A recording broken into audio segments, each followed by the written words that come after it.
खूप जुना काळ होता. हिमालय पर्वतावर भगवान शिव आणि देवी पार्वती यांचे निवासस्थान होते. एक दिवस देवी पार्वती स्नान करत होत्या. स्नानासाठी जाताना त्यांना वाटले की कोणीही त्यांच्या परवानगीशिवाय आत येऊ नये.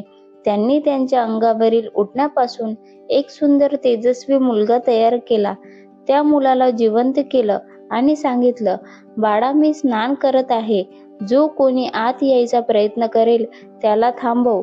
माझ्या परवानगीशिवाय कुणालाही आत येऊ देऊ नकोस. तो मुलगा खूप शूर आणि आज्ञाधारक होता. तो बाहेर उभा राहून दरवाजांचे रक्षण करत होता. त्याच वेळेस भगवान शंकर तेथे आले. त्यांनी घरात यायचा प्रयत्न केला, पण त्या मुलाने त्यांना रोखले. शंकरांना कळत नव्हते की हा कोण मुलगा आहे जो त्यांना अडवत आहे. त्यांनी सांगितलं की ते पार्वतीचे पती आहेत, पण त्या मुलाने ऐकले नाही. तो आईची आज्ञा पाळत. शंकर खूप रागावले. त्यांनी त्यांच्या गणांना बोलावलं आणि त्या मुलाविरुद्ध युद्ध केलं. तो मुलगा एकटा असूनही फार धाडसी होता. त्याने सगळ्या गणांना पराभूत केलं.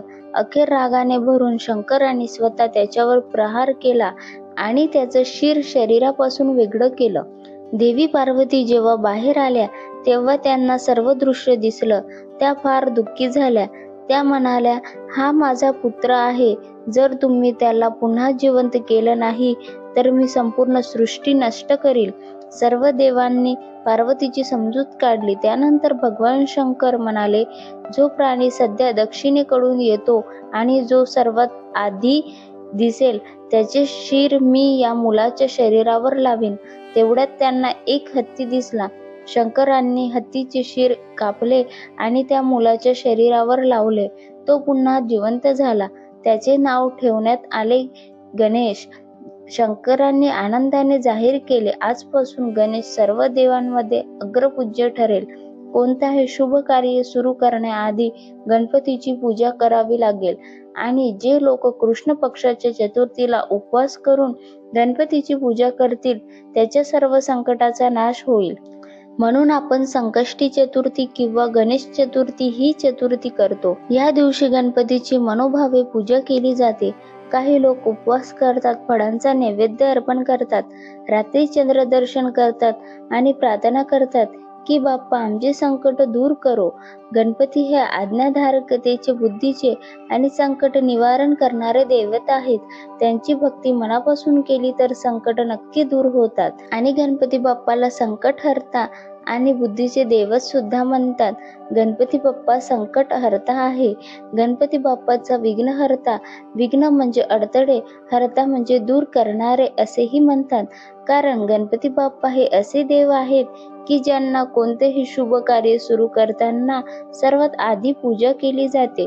त्यांची कृपा असेल तर कोणतेही काम अडथळ्याशिवाय पूर्ण होतात. एकदा देवांनी भगवान शंकरांना विचारलं की सर्व देवांमध्ये सगळ्यात आधी पूजेस पात्र कोण असेल. तेव्हा एक स्पर्धा झाली. संपूर्ण विश्वाची प्रदक्षिणा करण्याची. सगळे देव घोड्यावर, पक्ष्यांवर बसून निघाले, पण गणपती बाप्पा मात्र बसले.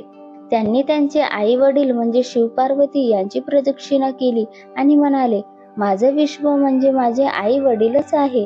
तेव्हा सर्व देवांनी मान्य केलं की गणपती हे सगळ्यात बुद्धिमान आहेत आणि त्यांची पूजा सगळ्यात आधी व्हायला हवी. त्यामुळे ते संकट दूर करणारे, संकटहर्ता ठरले. आणि गणपती बाप्पा बुद्धीचे दैवत सुद्धा आहे. गणपती बाप्पाला बुद्धी, विवेक, शांती आणि विद्या याचे दैवत मानले जाते. त्यांच्या मोठ्या डोक्याचे प्रतीक म्हणजे मोठं विचार करण्याची क्षमता. त्यांच्या मोठ्या कानांचे प्रतीक म्हणजे सर्वांचे शांतपणे ऐकणे.